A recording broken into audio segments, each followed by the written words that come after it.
নমস্কার, সুভদ্রা রান্নাঘরে আমার সকল দর্শক বন্ধুকে জানাই স্বাগত। আমি শিউলি। দেখো, আমি একটা কড়া বসিয়ে দিয়েছি, কড়াতে ঘি দিয়ে দিলাম। এবারে কি করব দেখো তো, এগুলো হচ্ছে সিমই, কতগুলো সিমই দিয়ে দিলাম। সিমইটা আমি একটু লাল লাল করে ভেজে নেব। আমি সিমইটা লাল করে ভেজে নেব। হ্যাঁ, দিয়ে আজকে আমি কি রেসিপি বানাবো দেখো। আজকে শীতের দিন বলো না, একটুখানি তো পিঠে টিঠে ব্যাপার আছে। তো যেহেতু আমার শ্বশুরমশাই মারা গেছে, সেহেতু আমাদের একটু পিঠে সব রকম খাওয়া যাবে না। বাৎসরিকী এই সামনেই, কয়েকদিন পরেই বাৎসরিকী বেরিয়ে গেলে তারপরে আমরা আবার সব রকম পিঠে বানাতে পারবো। যাই হোক, তো আজকে একটু পিঠে রেসিপি বানাবো, পায়েস পিঠে বানাবো। তো যার জন্য আমি সিমই দিয়ে বানাবো। কি বলো তো, সিমই দিয়ে বানাবো আর সুজি দিয়ে। এটা কি উপোস, একাদশী, পূর্ণিমা, অমাবস্যা সব কিছু বাতিথিতে খেতে পারবে, ছোট বড় সবার জন্য, এটা সব দিনের জন্য।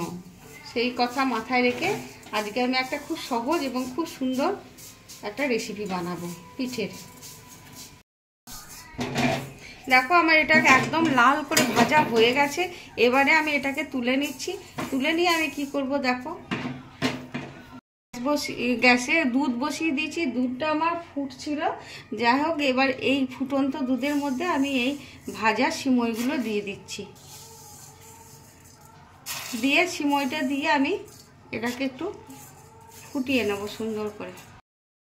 দেখো, এবার ওই গ্যাসের কড়ার মধ্যে ঘি আছে, ওর মধ্যে দেখো এই সুজিটা আমি দিয়ে দিচ্ছি। সুজিটাকে আমি একটু নেড়ে নিচ্ছি। এবার আমি সুজিটার মধ্যে জল দিয়ে দিচ্ছি।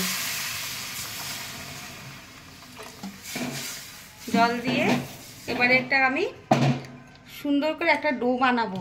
হ্যাঁ, তার জন্যে 1 চিমটে লবণ দিয়ে দিচ্ছি সুজিটাতে। এবারে এটাকে দেখো ফুটে গেলে এটা একটা সুন্দর ডো করে নেব। দেখো, সুন্দর করে আমার একদম গ্যাসের ফ্লেমটা কিন্তু একদম লোতে আছে। হ্যাঁ, এবারে দেখো সুজিটা একদম সুন্দর হয়ে ডো হয়ে গেছে। এটাকে এবার আমি ঠান্ডা করে নেব।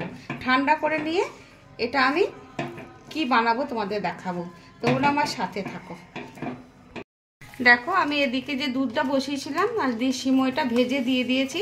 তো এটা ফুটছে। এবারে আমি ওর মধ্যে কি কি অ্যাড করব তোমাদের একটু দেখাই। তেজপাতা দিয়ে দিলাম একটু, আর কতগুলো দেখো ছোট এলাচ আমি থেতো করে নিয়েছি।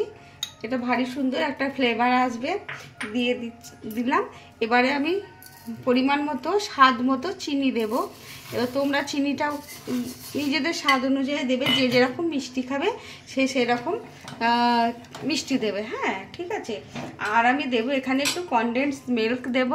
হ্যাঁ, তোমরা তোমাদের ইচ্ছা মতো দেবে। আমার দুধটা প্রচুর ঘন করা ছিল, তাহলেও একটু দিয়ে দিলাম, খুব ভালো লাগবে টেস্টটা। এবার কেউ যদি চাও খেজুরে গুড় দিতে, তো খেজুর গুড়ও দিতে পারো, তাতেও ভালো হবে, ভালো লাগবে শীতের দিন। দুধটা খুবই ঘন। এবার দুধটা আমার ফুটুক, পায়েসটা রেডি হোক। আমি এদিকে সুজিটা কি বানাচ্ছি তোমাদের দেখাবো। চলো দেখো, এটা এবার একটু ঠান্ডা হয়ে গেছে, হালকা গরম আছে। তো আমি এটাকে একটু ঠেসে নিচ্ছি, দিয়ে একটা সুন্দর ডো বানিয়ে নিচ্ছি। খুব সুন্দর হয়েছে, দেখো নরম। আমার ডোটা ভারী সুন্দর হয়ে গেছে। এবার আমি কি করছি তোমাদের দেখাই।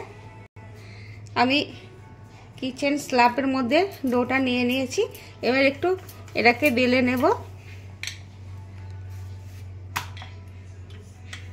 হয়েছে?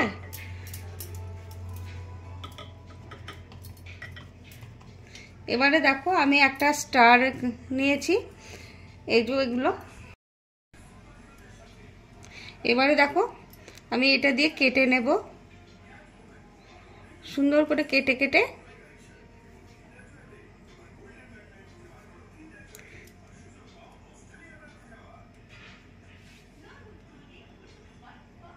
স্টার বানিয়ে বের করে নিচ্ছে একটা করে। হ্যাঁ, সরি, এই যে দেখেছো কি সুন্দর লাগছে না? এইভাবে আমি সব রেডি করে নিই। দেখো আমি সুজির পিঠেগুলো কীরকমভাবে বানিয়ে দিয়েছি দেখেছো, স্টার করে করে সব বানিয়ে নিয়েছি পিঠেগুলো। ভারী চমৎকার লাগছে না দেখতে?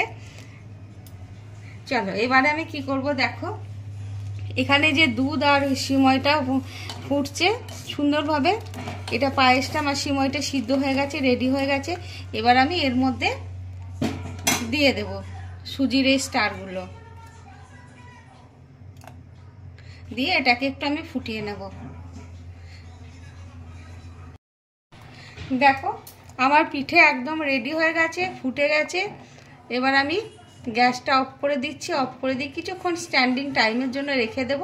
তারপরে তোমাদের সার্ভ করে দেখাবো আমার পিঠে রেসিপি কেমন হয়েছে। দেখো আমার সুজির পায়েস পিঠে রেডি এবং সার্ভ করে দিয়েছি। অসম্ভব সুন্দর হয়েছে, তোমাদের দেখায় খেতে। তোমরা এইভাবে অবশ্যই একবার বানাবে, বানিয়ে খাবে, খেয়ে আমাকে কমেন্ট করে জানাবে তোমাদের কেমন লেগেছে আমার এই অভিনব পিঠের রেসিপি, সুজির পিঠের রেসিপি, সুজির সিময়ের পিঠের রেসিপি। ঠিক আছে, তোমাদের আমি একটা কেটে দেখাচ্ছি। একটুখানি ভিজিয়ে রাখলেই দেখো নরম সফট হয়ে যাচ্ছে, দেখেছো? একদম টুক করে কেটে যাচ্ছে। হাতে করে দেখাবো, এই যে দেখো। তোমরা এভাবে বানাবে। আর সিময় তো বলতেই নেই, সে তো গলেই যাচ্ছে। যাই হোক, এভাবে বানিয়ে খেয়ে আমাকে তোমরা একবার জানাবে। ঠিক আছে, তাহলে আজকের মতো টাটা।